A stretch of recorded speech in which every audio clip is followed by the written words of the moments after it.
Puji nama Tuhan, senang bisa ketemu teman-teman lagi ya setelah sekian sekian purnama ya kayaknya enggak. Beberapa hari tidak ketemu, dua kali minggu ya tidak bisa ketemu dengan teman-teman karena Kak John lagi pulang kampung ya.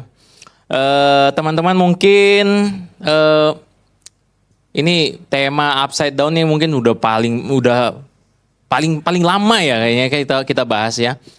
Tapi karena memang ini sebenarnya sebuah pembahasan nilai-nilai kerajaan surga yang cukup luas, tidak bisa kita mungkin tidak bisa kita tahan-tahan gitu ya, atau cuma setengah-setengah, tapi kita memang sengaja supaya sampai ke pembahasan garam dan terang dunia. Minggu lalu kita sudah bahas terang dunia ya oleh Pastor Alvin Kurniawan. Benar ya?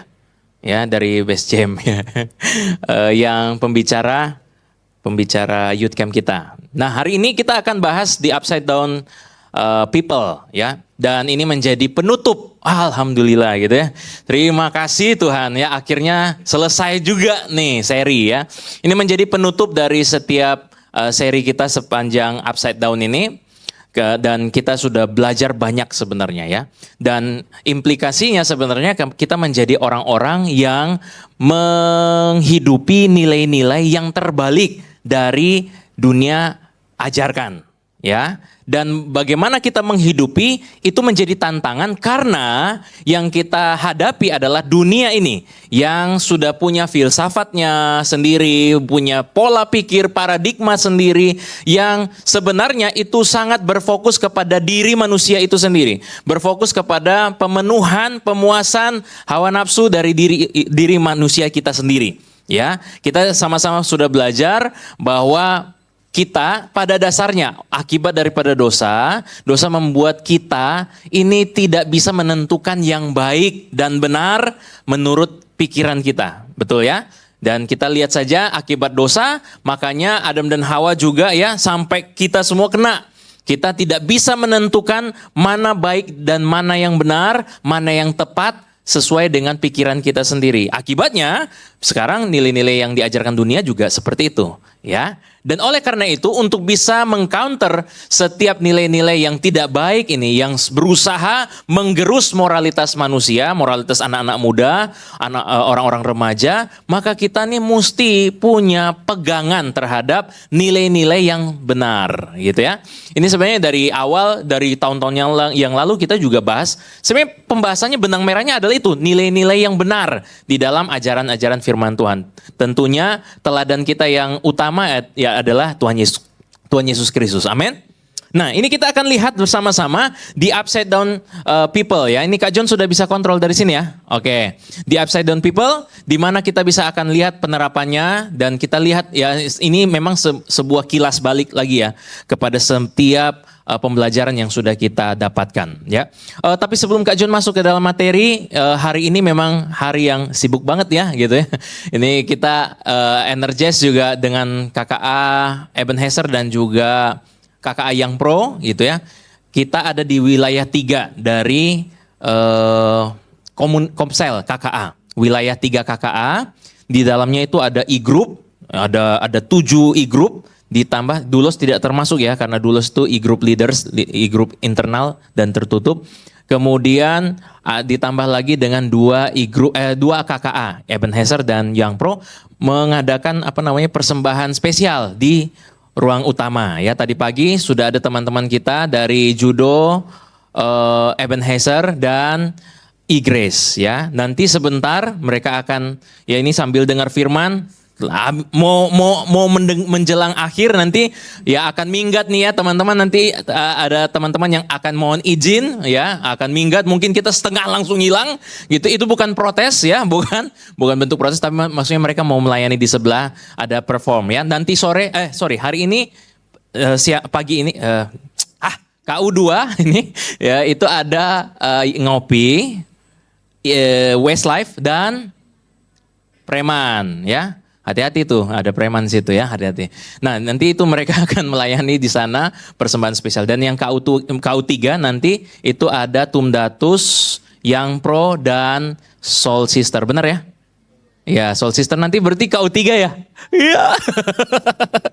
Wah, ya selamat ya merasakan sedikit dari apa yang Kak John rasakan ya.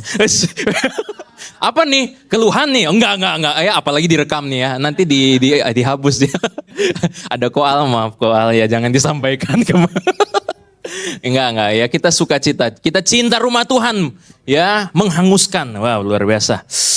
Oke, kita lanjut saja karena waktu kita sudah hampir habis. Enggak, masih ada 35 menit kok ya. Santai ya.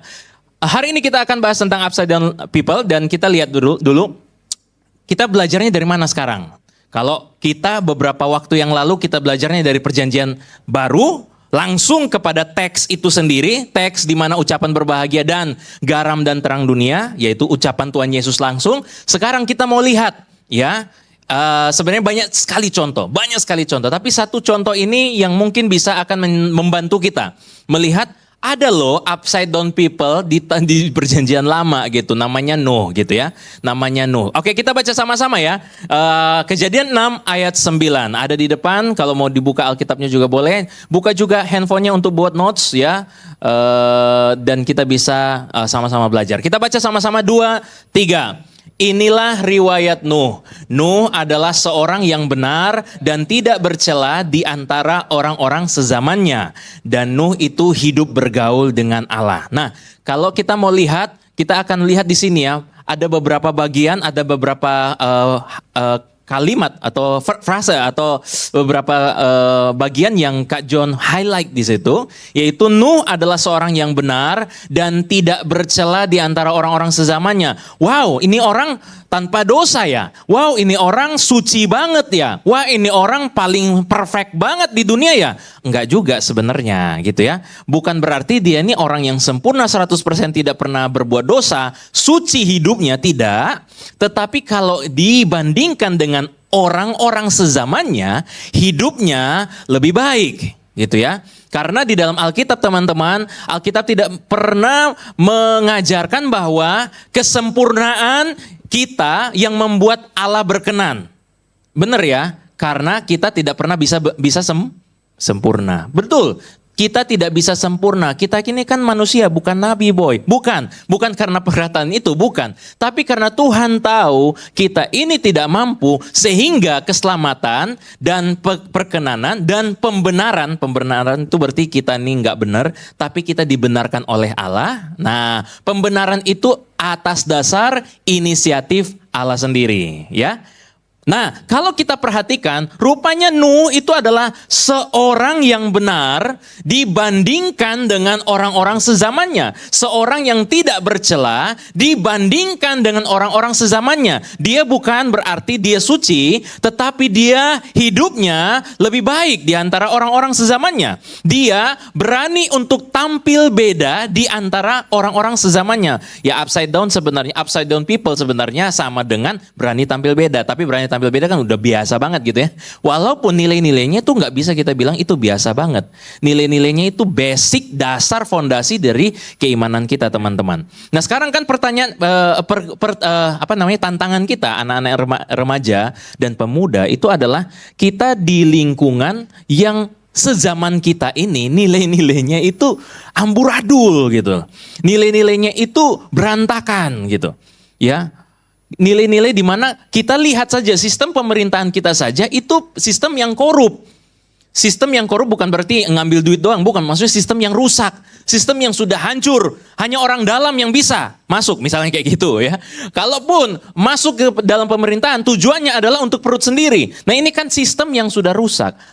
Kita tinggal di dunia yang sezaman kita itu nilai-nilainya rusak. Nah, bagaimana kok Nuh ini bisa dia ada tetap di dalam kesetiaannya di dalam kebenaran kepada Tuhan. Nah, coba kita lihat, perhatikan. Tapi pertanyaan waktu kita baca ini, pertanyaan kita yang muncul adalah ini. Seperti apa sih hidup orang yang sezaman dengan Nuh sebenarnya?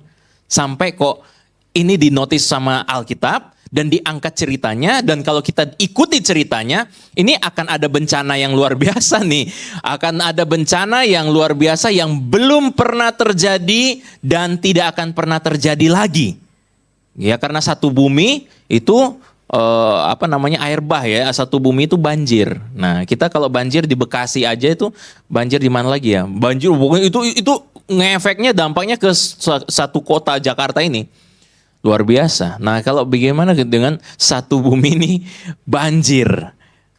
Berarti ada apa nih? Kenapa kok tulah atau hukuman ini diberikan? Kenapa? Nah, kita akan lihat sama-sama. Ada beberapa hal yang kita lihat di sini bahwa di dalam Kejadian 6 ayat 2 dikasih tahu kepada kita. Kita mendapatkan informasi bahwa rupanya maka anak-anak Allah melihat bahwa anak-anak perempuan manusia itu cantik-cantik. Lalu mereka mengambil istri dari antara perempuan-perempuan itu, siapa saja yang disukai mereka. Ini maksudnya apa nih teman-teman? Nah ini banyak tafsiran tentang ini. Anak-anak Allah ini ada yang bilang itu malaikat yang jatuh, ya Lucifer gitu ya. Ada yang bilang anak-anak Allah ini apa dan sebagainya. Tapi kalau Kak John mengambil posisi anak-anak Allah ini adalah keturunan dari Set. Keturunan orang benar dari Set. Jadi anak Adam itu ada 3 ya teman-temannya. Yang paling pertama lahir itu ada Kain dan Habel, betul. Tapi Habel dibunuh sama Kain. Dan karena begitu duka citanya dan juga Tuhan menganugerahkan sehingga Set lahir. Menggantikan anak yang kedua yang meninggal tadi, Habel. Sehingga keturunan yang ada dari situ adalah Kain dan Set. Nah anak-anak Kain ini anak-anak yang dilahirkan di dalam keberdosaan bapaknya gitu ya. Tetapi anak-anak Set ini disebut sebagai anak-anak Allah atau anak-anak yang hidup di dalam ketaatan, ketundukan dari papanya nih. Dan mungkin bisa kita asumsikan juga ini karena ajaran dari Adam dan Hawa juga gitu ya. Karena udah kapok gitu diusir dari Taman Eden. Wah, itu segala sesuatu sudah disediakan, tanah itu subur sekali, tapi akibat gara-gara dosa, kami harus diusir keluar dari Taman Eden dan Adam harus berjerih lelah untuk bisa menghasilkan makanan atau menghasilkan penghasilan seperti itu dan itu yang terjadi. Hawa juga sakit bersalin, kemudian nanti juga akan ada bagian-bagian yang lain gitu ya, ada bagian dari kutukan gitu ya. Nah dari situlah kita lihat ada keturunan Set yang orang-orang benar, tapi mereka melihat ada keturunan dari anak-anak perempuan manusia ya, anak-anak perempuan manusia ini yang adalah keturunan dari Kain gitu ya, anak-anak perempuan. Mohon maaf, bukan ada masalah gender di sini ya, bukan. Tetapi maksudnya di sini anak-anak yang diperanakan di dalam keberdosaan atau kalau kita bisa bilang ini orang-orang yang tidak taat. Nah, perkawinan campur antara orang benar dan orang yang tidak taat kepada Tuhan ini adalah problem, masalah yang disoroti oleh Alkitab, baik perjanjian lama maupun perjanjian baru. Di perjanjian baru Paulus pernah bilang, janganlah kamu menjadi pasangan yang tidak seimbang dengan orang-orang yang tidak mengenal Allah. Artinya gini teman-teman, yang secara sederhana ya, kita sederhana aja nih ya, supaya teman-teman bisa nangkap semua, jadi gini, intinya gini, kalau teman-teman cari pasangan, carilah pasangan yang beriman. Amin. Iya, karena itu akan menjadi masalah yang akan timbul masalah baru. Begini, tapi ada kok yang bisa pernikahan beda agama, nanti ujung-ujungnya Kak itu mereka akan satu agama lagi Kak. Sama-sama agama seberang. Oh bukan, itu namanya berarti gagal gitu ya. Tapi dimenangkan untuk jadi orang Kristen, iya. Tapi tidak semua. Lebih banyak masalah rumah tangga dari perkawinan atau perkawinan campur beda agama, ya, itu menimbulkan konflik dalam rumah tangga. Lebih banyak. Jadi alangkah bijaknya kalau kita, ini betul Kak, kita kan masih remaja kok ngapain kita bahas-bahas seperti itu. Loh justru teman-teman mesti pikirin dari sekarang. Siapa tahu nih ya di sekolah teman-teman udah lihat, iya sih teman-teman saya nih banyak yang cakep sih. Ya, dan semuanya beda agama gitu. Ya. Yang satu agama, bahkan yang satu gereja, wah nggak dilirik. Wah ini, kalau Kak John sih sebenarnya saranin coba dulu yang di dalam kali ya gitu ya. Ya maksudnya bersahabatlah dulu gitu ya, temenan dulu gitu. Ya tapi jangan dulu pikir papa mama gitu. Ya. Apalagi udah panggil papa, mama begitu ya di chatting gitu. Aduh, gitu ya. Kalau Kak John sama istrinya Kak John ya udah wajar gitu. Ya karena memang sudah punya anak gitu ya. Tapi kalau teman-teman kan papa mama dari mana? Gitu ya. Oh ya Anabul rumahnya gitu ya. Ya itu beda lagi gitu ya. Tapi jangan ya. Tapi kan itu menambah romantis ya. Oke, kita hidup bukan by perasaan, by baper ya, by romantisme, tapi by faith.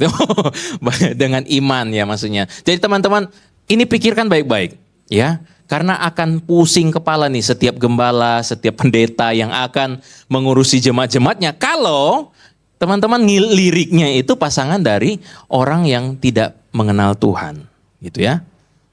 Tapi kalau memang misalnya itu jalan Tuhan, tapi nggak usah Kak John jangan bahas-bahas lagi ya. Panjang nanti ya. Iya, soalnya itu kasus ya, per kasus ya. Dan kita sisa 25 menit lagi. Nah, sebentar lagi teman-teman kita udah berangkat. Kita mau lanjutkan. Jadi perkawinan campur tuh masalah ya dari awal ya. Perkawinan campur tuh masalah. Dan berdoalah teman-teman kalian bisa dapatkan pasangan yang seiman. Kalau boleh satu gereja gitu ya. Supaya sama-sama kita melayani di rumah Tuhan. Itu yang pertama. Masalah yang kedua apa? Bagaimana sih, apa sih keadaan di waktu orang-orang pada saat itu? Nah pada waktu itu orang-orang raksasa ada di bumi. Dan juga pada waktu sesudahnya. Ini orang-orang raksasa dalam bahasa Ibrani yang dipakai itu adalah Nephilim. Nephilim dari kata nafal. Tapi sebenarnya arti kata nafal itu adalah jatuh tersungkur. Bukan raksasa. Nah kebetulan memang Alkitab kita, TB, LAI itu mengambil terjemahannya itu langsung dari Alkitab terjemahan Yunani bukan Ibraninya gitu ya. Terjemahan Yunaninya itu adalah Septuaginta, LXX gitu ya. Septuaginta itu sudah diterjemahkan dari bahasa Ibrani ke Yunani sebelum zamannya Tuhan Yesus gitu ya. Dan Alkitab inilah perjanjian lama versi Yunani inilah yang dipakai menjadi terjemahan TB kita. Makanya kalau apa namanya tadi Septuaginta itu menggunakan kata giant gitu ya, orang-orang besar, raksasa. Tapi sebenarnya bukan. Ini maksudnya apa? Sebenarnya pada saat itu ada orang-orang, mereka adalah penjahat kelas berat yang dimana setiap orang yang ketemu dengan mereka pasti akan jatuh tersungkur. Wow, lihat ya. Ini adalah penjahat kelas berat. Di mana saja orang ketemu dengan mereka, siapa saja ketemu dengan mereka, semuanya akan kalah gitu. Semua akan dibabat habis. Ini jahat banget nih orang. Lebih dari begal kayaknya sih. Lebih dari, ya hampir mirip pemerintah kita sih. Prit. Semuanya dibabat habis, hutan dibabat habis, waduh emas dibabat habis dan sebagainya. Ayo, kita lanjutkan lagi. Kak John takut hilang sebenarnya ya, tapi ini kebenaran sebenarnya ya. Tapi teman-teman, iya ya, orang pada saat itu kayak gitu ya. Dan kayaknya tidak jauh berbeda dengan zaman kita ya. Tidak sampai di situ. Ada masalah yang baru lagi, bukan baru, satu lagi gitu ya. Yaitu ketika dilihat Tuhan bahwa kejahatan manusia besar di bumi dan bahwa segala kecenderungan hati manusia selalu membuahkan kejahatan semata-mata. Hanya kejahatan. Dia lihat handphone nganggur, pengen ngambil gitu ya. Dia lihat ada kantong kolektor berisi, pengen ngosongin, ya maksudnya bantu hitungin gitu ya. Enggak ya, padahal belum diberi perintah dia udah inisiatif duluan. Tiba-tiba hilang kurang beberapa ratus ribu gitu ya. Atau dia lihat apa gitu, timbul pikiran-pikiran jahat. Teman-teman, keadaan yang sezaman Nuh ini sebenarnya tidak jauh berbeda dengan keadaan kita teman-teman. Kenapa? Karena masalahnya akarnya tetap sama yaitu dosa. Dosa yang membuat zaman Nuh waktu itu dan zaman sekarang pun tetap menghadapi masalah yang serupa. Dan kita menghadapi tantangan yang berat karena nilai-nilai dunia ini. Nah makanya teman-teman, di zaman Nuh kejahatan ada di mana-mana. Tetapi kita melihat bahwa Nuh itu hidup tidak bercela di antara orang-orang sezamannya. Meski sukar, betul, ini akan sulit tentunya. Karena kalau kita lihat, Nuh setengah mati dia tuh. Untuk dia bisa mau menyampaikan kebenaran di tengah-tengah orang yang tidak percaya kepada Tuhan. Makanya semua selain daripada keluarga Nuh, semuanya itu dibinasakan. Sangkin mereka itu tidak mau percaya kepada Tuhan, mereka tidak hidup benar, mereka hidup menurut pikiran mereka sendiri, kejahatan mereka itu sangat besar sekali. Cuma Nuh doang loh yang diselamatkan. Tapi kalau kita lihat, Nuh berani hidup berbeda. Dia berani tampil beda. Bukankah ini yang dikatakan di dalam Roma 12 ayat 2? Janganlah kamu menjadi serupa dengan dunia ini, tetapi berubahlah oleh pembaharuan budi. Sama-sama katakan pembaharuan budi. Pembaharuan budi. Ada transformasi akal budi kita. Oleh karena apa? Kebenaran firman Tuhan. Sehingga kita bisa membedakan. Manakah kehendak Allah? Kehendak Allah itu apa saja? Titik 2, itu apa yang baik, apa yang berkenan, dan apa yang sempurna. Ada 3 hal menjadi kehendak Allah. Yang baik, yang berkenan, dan yang sempurna. Baik, berkenan, dan sempurna. Wow, ini 3 hal ini kan berat kalau kita mikirin pakai pikiran kita sendiri. Pikiran kita yang sudah terkorup dengan dosa ini. Susah kita mau jujur, susah kita waktu mau ujian, semuanya nyontek, kita tetap bertahan. Ya kan konteksnya kayak gitu tuh. Sejamannya Nuh rusak, dia sendiri bertahan. Satu kelas kita nyontek, kita sendiri yang gak nyontek. Wah susah tuh, ada yang senyum-senyum tuh. Pasti pernah mengalami.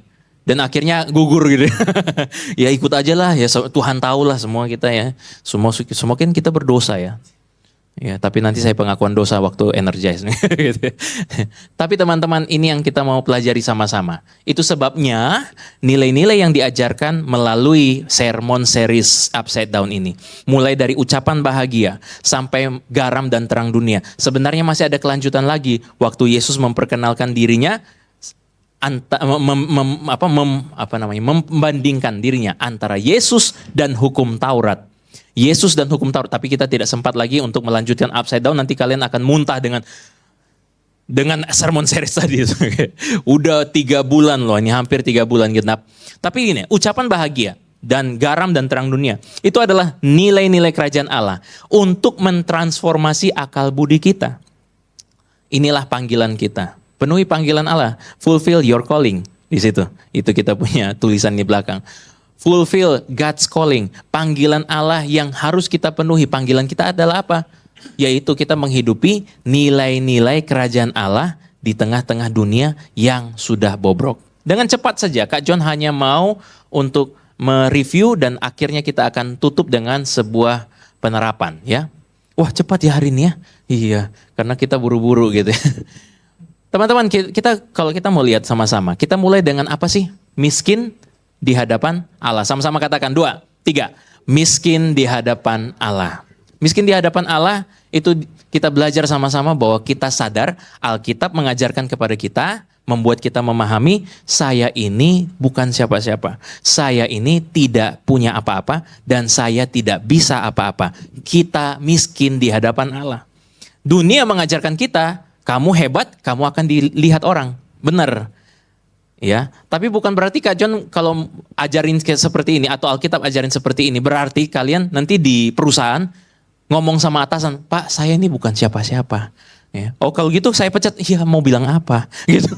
Enggak teman-teman. Karena Tuhan sudah beri kepada kita kesempatan untuk bekerja, bekerjalah seperti untuk Tuhan dan bukan untuk manusia. Itu prinsipnya ya. Tapi kalaupun kita berhasil dalam pekerjaan kita, berhasil di sekolah kita, di studi kita, di kuliah kita, kita harus bilang kepada diri kita, Tuhan terima kasih karena itu bukan karena saya, tapi karena Tuhan. Bukan karena saya yang hebat, tetapi karena pada dasarnya Tuhan, saya sadar, saya ini miskin di hadapan Tuhan. Saya ini tidak punya apa-apa. Saya ini bukan siapa-siapa. Saya tidak bisa apa-apa. Kalau bukan karena Tuhan yang menuntun saya sampai saat ini, maka saya tidak akan hidup sampai saat ini dengan anugerah sebesar ini. Amin. Kak John waktu di Kupang sempat bahas ini ya. Teman-teman kadang kita kurang merenungkan bahwa sebenarnya kita banyak hal yang bisa syukur. Satu hal yang kita mungkin harus kita syukuri setiap hari adalah bersyukurlah bagi teman-teman yang punya orang tua dan wali ya. Bagi teman-teman yang punya orang tua ataupun wali gitu ya. yang takut akan Tuhan. Karena kalau bukan karena mereka, agak sulit sih untuk teman-teman sebagai orang remaja dan pemuda duduk diam di kaki Tuhan. Di tengah-tengah nilai-nilai dan filsafat-filsafat yang rusak ini. Karena banyak orang yang bilang, yuk kita pergi aja yuk, nggak usah ngapain ke gereja. Misalnya seperti itu. Yuk kita nge-mall aja yuk, atau kita ke puncak aja yuk. Nggak usah kita gereja dan sebagainya. Ngapain komsel, apaan tuh? Sampai-sampai ada satu anak e-group ya, dia cerita, lu Kristen tapi kok beda sama Kristen yang lain ya? Kristen yang lain tuh paling 1-2 jam selesai gitu. Tapi lu masih ada apa itu sampai 4 jam, 5 jam? Dia nggak tahu karena itu adalah e-group begitu. Habis energize e-group. Dia belum tahu kalau misalnya jadi guru sekolah minggu lagi di Pekit 1, kemudian energize, kemudian e-group, lalu dapat bagian lagi nih ya, pelayanan di KU3 nih misalnya. Wow, dia kayaknya pemegang kunci kerajaan sorga sih kayaknya. Sampai, enggak juga. Oh iya ya, bukan itu maksud saya ya, bukan itu maksud. Iya lagi, Pekit, siapa ya, guru Pekit 1 ya. Aduh, bukan itu maksud saya. Tuhan, saya ini bukan siapa-siapa, saya tidak bisa apa-apa, saya tidak punya apa-apa. Ya, teman-teman, iya, bukan, enggak ya, Kak John bukan, Kak John. Aduh, speechless. Tapi itulah teman-temannya. Kalau bukan karena orang tua kita, kalau bukan karena ada kakak-kakak rohani kita yang bimbing kita, agak sulit loh teman-teman untuk setia ada di hadapan Tuhan. Ya. Dan oleh karena itu kita berharap dan bersyukur kepada Tuhan. Tuhan terima kasih. Kalau saya bisa sampai saat ini, itu semua karena Tuhan yang telah membawa atau memperkenalkan firman kepada orang tua saya. Sehingga saya ini jalur belakang lah atau jalur instan gitu loh. Walaupun jalur instan teman-teman, tetapkan kita ajar lagi supaya walaupun instan turun jadi orang Kristen gitu, tapi bukan Kristen KTP, tapi Kristen yang setia cinta Tuhan. Amin. Yang kedua, ada berduka cita karena dosa. Kalau teman-teman mau ini tidak apa-apa ya, udah jam berapa nih? Ya. Kak John fasilitasi ya. Asik. Oh iya, sisa 4 menit lagi ya untuk teman-teman nanti tank 11 langsung pindah juga boleh. Atau 11 kurang 5. Lebih baik sih lebih awal ya, nggak apa-apa. Karena siap-siap di sebelah ya. Nah, kita lanjutkan aja. Kalau mau apa, nggak apa-apa ya. Nggak apa-apa. Ya, izin aja. Nggak apa-apa. Ya. Ya. Berduka cita karena dosa. Nggak enak ya berdiri gitu. Nggak apa-apa. Santai aja. Kita ini family kok ya. Oke, berduka cita karena dosa. Duka cita kita karena dosa itu yang membuat kita, kenapa kok kita bisa berduka cita karena dosa? Karena tadi kita sadar kita ini miskin di hadapan Tuhan. Kita ini miskin di hadapan Allah. Kita tidak punya apa-apa. Dan oleh karena dosa yang membuat kita ini tidak berdaya.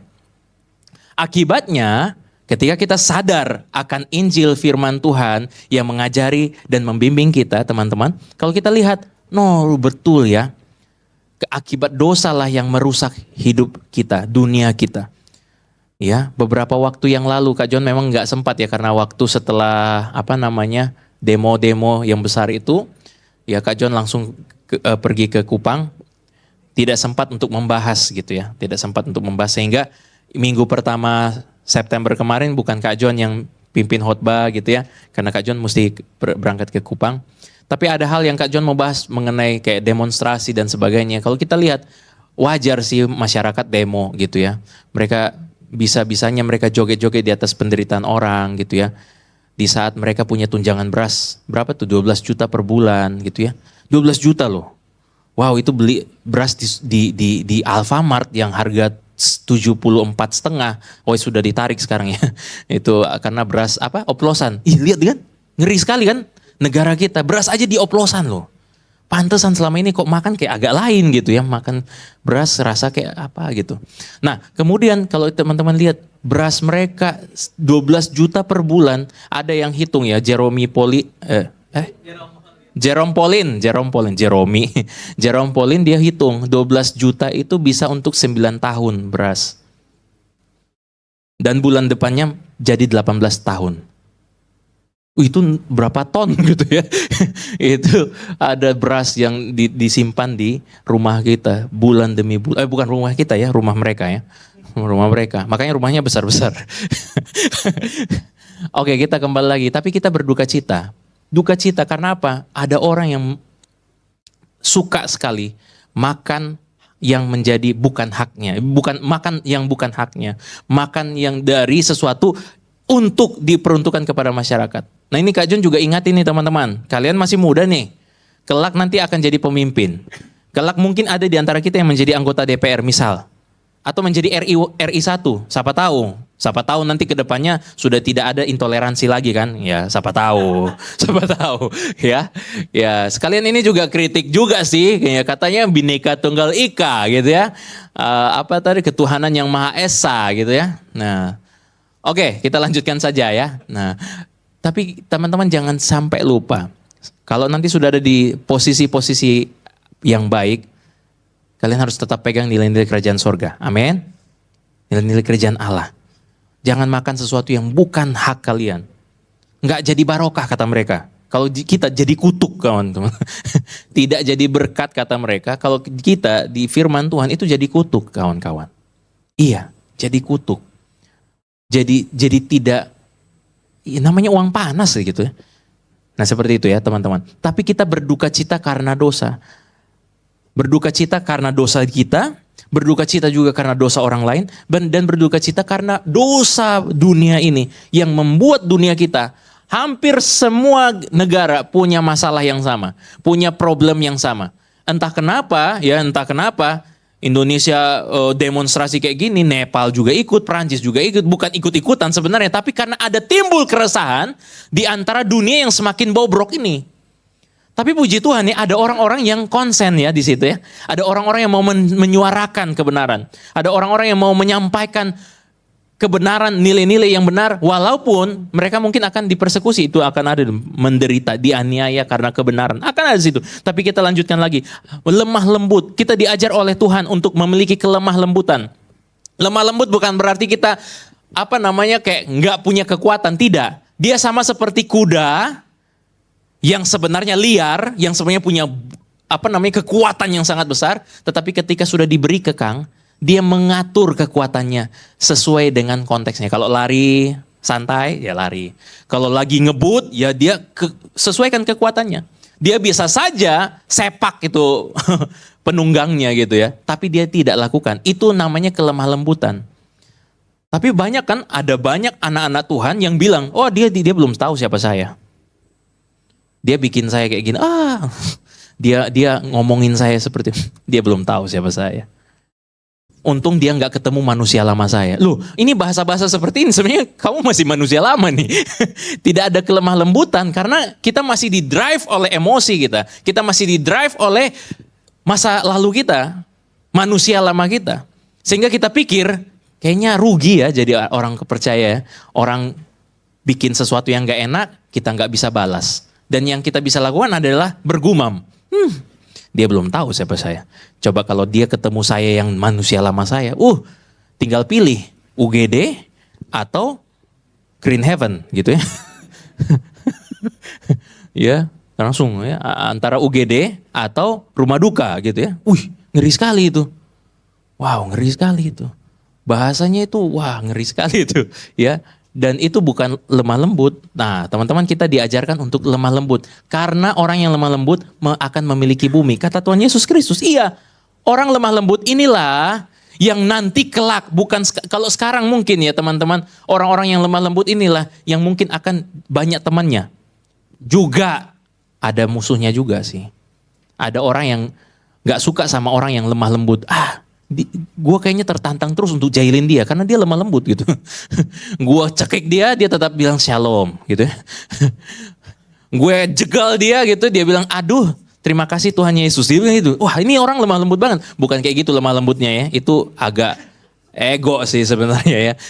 Jangan membiarkan diri untuk kita dijahilin dengan sembarangan. Kita juga punya hak, kita juga punya harga diri.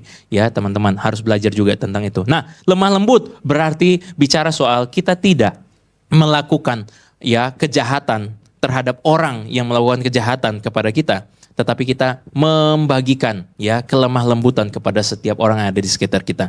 Dan akhirnya kita lihat ada lapar dan haus akan kebenaran. Hanya orang-orang yang lapar dan haus akan kebenaranlah yang bisa untuk memiliki belas kasihan. Kenapa? Orang-orang yang merasa diri benar, nah ini nih yang bahaya nih. Merasa diri orang paling benar, orang yang merasa diri paling segala keputusannya yang paling oke, segala pemikirannya yang paling top. Nah, ini bahaya. Akan menganggap bahwa dirinya lah kebenaran. Apa yang dipikirkan adalah kebenaran. Sehingga segala sesuatu ada argumentasi orang lain dari luar, dia akan bilang lu salah, gue yang benar. Nah, ini kan orang yang tidak akan bisa berbelas kasihan. Ada kesinambungannya teman-teman ya. Orang yang tidak bisa menjadi orang yang berbelas kasihan karena dia beranggapan bahwa kebenaran adalah di dalam dirinya sendiri. Tapi salah. Tuhan Yesus bilang, katakan bahwa orang yang lapar dan haus akan kebenaran. Orang yang merasa diri Tuhan, saya perlu belajar lebih banyak lagi. Saya tidak tahu kebenaran di dunia ini. Saya tidak tahu nilai-nilai yang benar itu seperti apa. Dan oleh karena itu Tuhan tolong tuntun saya. Ada rasa ketertarikan untuk mau mendengarkan firman Tuhan, mau ikut komsel gitu ya, mau untuk baca dan berdoa WPDA setiap hari, ya. Itu menjadi salah satu ciri-ciri dari orang-orang yang lapar dan haus akan firman Tuhan, akan kebenaran firman Tuhan. Sehingga kebenaran yang kita nanti orang yang lapar dan haus, apa janji Tuhan? Mereka akan dipuaskan. Mereka akan dipuaskan. Nah, orang yang bisa lapar dan haus akan kebenaran, mereka lah yang mampu untuk berbelas kasihan. Teman-teman masih ingat ya berbelas kasihan itu? Yang ada perumpamaan Tuhan Yesus Kristus tentang hamba yang berhutang 15 triliun dihapuskan. Kemudian si hamba yang tadi sudah dihapuskan hutangnya, dia cekik temannya yang punya hutang ke dia 25 juta. Ini adalah orang yang tidak tahu arti makna dari belas kasihan rajanya. Kita juga kadang kayak gitu teman-teman. Kita berani atau kita senang ya nyanyi Amazing Grace, how sweet the sound that saved a wretch like me. Orang brengsek seperti saya, kita suka ya belas kasihan Allah kepada kita. Tetapi ketika kita sudah terima belas kasihan, bagaimana kita bisa berbelas kasihan kepada orang yang brengsek terhadap kita? Bisa nggak? Itu sulit. Itu sulit sekali. Makanya lapar dan haus ini butuh teman-teman.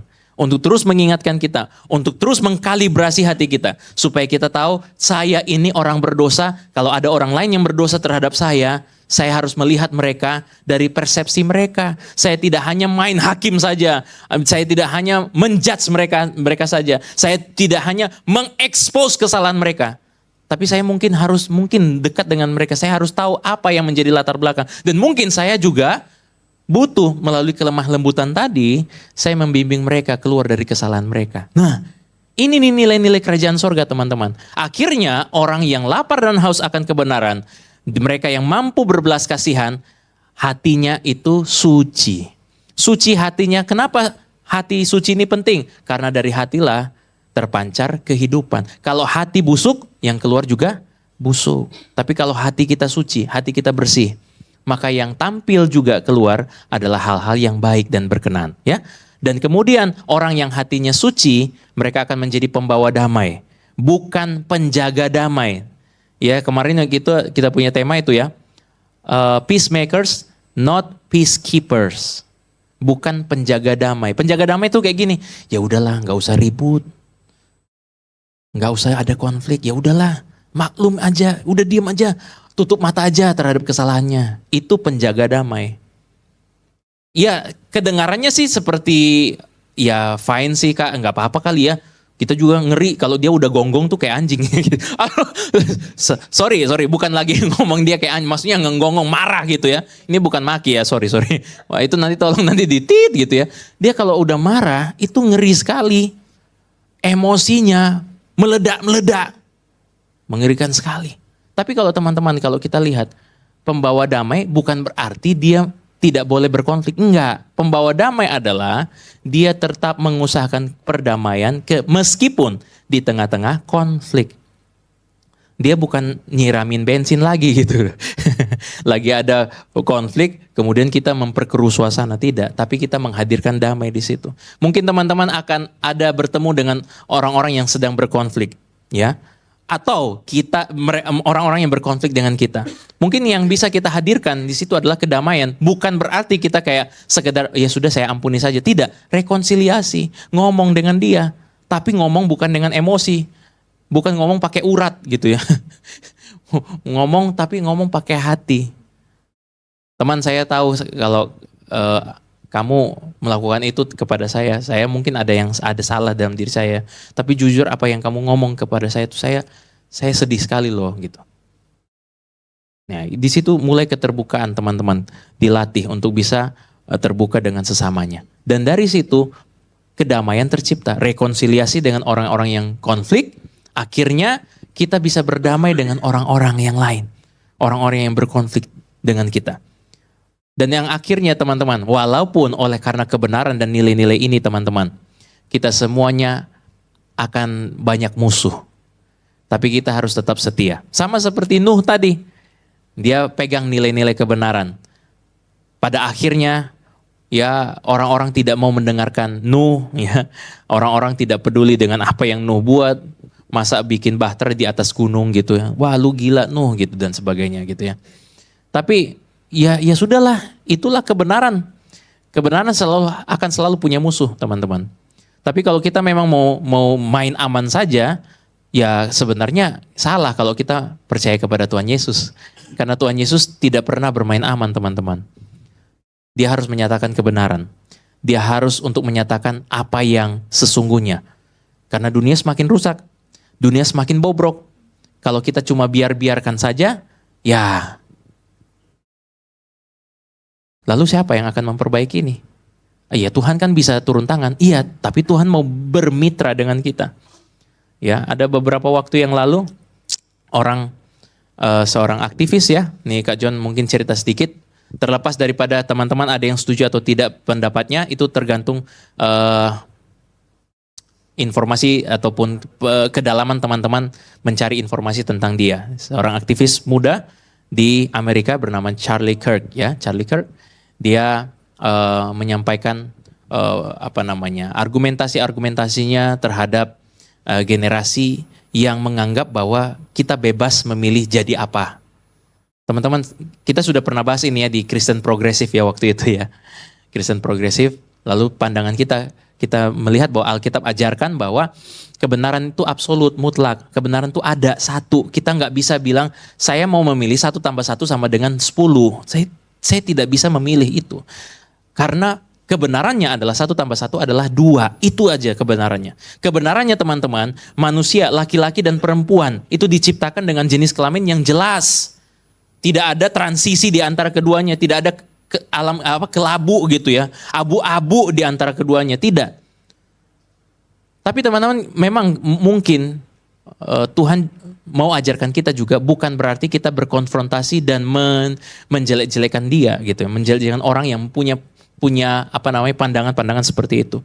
Tapi yang bisa kita lakukan adalah bagaimana menyeberangkan nilai-nilai ini melalui kehidupan kita.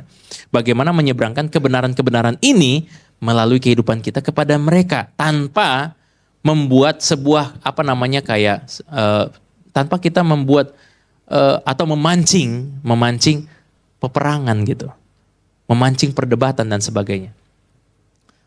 Tapi memang kawan-kawan, kalau kita bicara soal nilai-nilai kebenaran, ada hal yang mungkin kita bisa dengan santai, ada hal yang kita tidak bisa kompromi lagi kawan-kawan. Kita harus strict, kita harus sampaikan dengan jelas, itu bold, sangat bold. Nah ini Charlie Kirk dia kemarin ya tanggal 10 September ya, dia ditembak mati pada saat dia sedang menyampaikan dia sedang ada dalam diskusi terbuka gitu ya. Dan itu ngeri ya sebenarnya karena mereka adalah negara yang menjamin kebebasan berbicara. Tapi rupanya kebebasan berbicara tidak dijamin, keamanannya sangat lemah sekali gitu loh. Ya, kalau kita sih biasa di sini ya, kita nggak ada kebebasan berbicara sebenarnya sih gitu ya.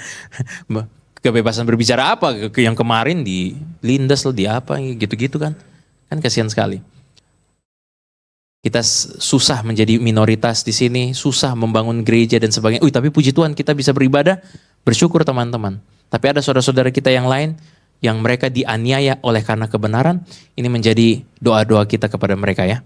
Supaya Tuhan tolong. Walaupun teman-teman, kita akan menghadapi penganiayaan oleh karena kebenaran, tetap setia kepada Tuhan, amin. Tetap setia kepada kebenaran. Karena pada akhirnya, Mazmur pernah berkata bahwa pada akhirnya aku melihat orang-orang fasik itu akan binasa. Pada akhirnya penderitaan kita oleh karena memegang kebenaran tidak akan pernah sia-sia. Karena ujungnya kita akan menerima kehidupan yang kekal. Amin. Dan akhirnya kita lihat kita menjadi garam dunia. Garam dunia itu kayak gimana sih teman-teman? Ada masakan, garam dimasukin. Awalnya kelihatan, tapi begitu masuk, melebur. Nggak kelihatan ya, tapi begitu dirasa makanan itu, satu kuali itu, satu wajan itu, makanannya memiliki rasa gara-gara garam tadi. Mungkin teman-teman belum Tuhan izinkan untuk tampil menjadi pengaruh yang kelihatan. Tidak terlihat sih.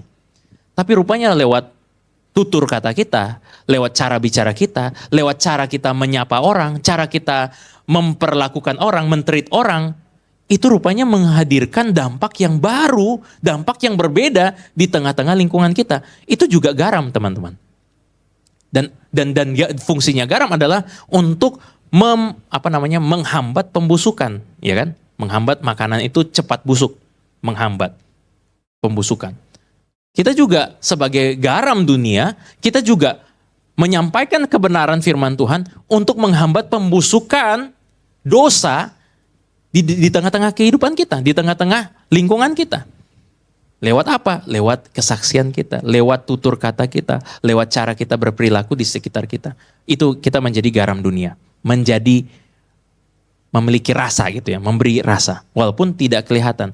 Tapi kalaupun teman-teman, Tuhan akan membawa teman-teman untuk menjadi pemberi pengaruh yang terlihat seperti terang dunia. Terang dunia itu kan kelihatan teman-teman.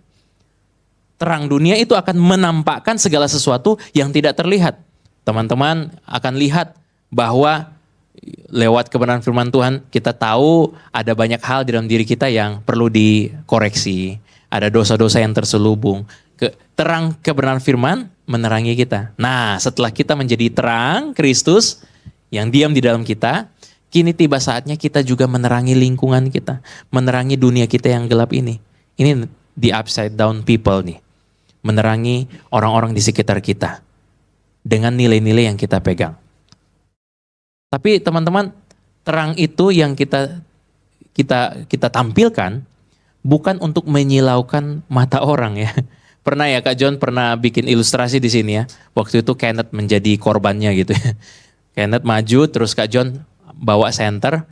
Terang yang kita gunakan bukan untuk kita sorotin matanya. Karena itu menyilaukan. Itu kadangkala kayak gitu loh. Ada orang-orang yang sok rohani, kerohaniannya itu membuat batu sandungan loh sama orang lain. Kerohaniannya itu membuat orang jadi muak melihat orang-orang rohani, sok-sok rohani. Sebenarnya kerohanian kita harusnya kita pergunakan terang hidup atau terang Kristus itu untuk menerangi langkah. Karena firman adalah pelita bagi kakiku. Firman yang kita bagikan juga akan menjadi pelita bagi jalan sahabatku, bagi kaki sahabatku. Nah, jadi kita sebagai terang dunia bukan menyoroti dan menyilaukan orang, tetapi kita membawa mereka untuk mereka bisa melihat bagaimana sih jalan Kristus, bagaimana sih iman di dalam Tuhan, bagaimana sih hidup orang percaya yang benar-benar berdampak atau benar-benar membawa berkat bagi orang-orang di sekitar kita. Nah inilah akhirnya teman-teman setelah kita belajar tentang upside down dan hari ini kita tutup semua yang kita lakukan ini teman-teman ujung-ujungnya untuk memuliakan Tuhan. Sama-sama katakan Soli Deo Gloria. Soli Deo, sama-sama ya, 2, 3. Soli Deo Gloria. Semuanya untuk kemuliaan Tuhan. Amin. Akhirnya kita semua, segala sesuatu yang kita lakukan, hidup kita, pekerjaan kita, sekolah kita, ya, keluarga kita, apapun itu, semuanya itu untuk kemuliaan Tuhan. Amin. Amin.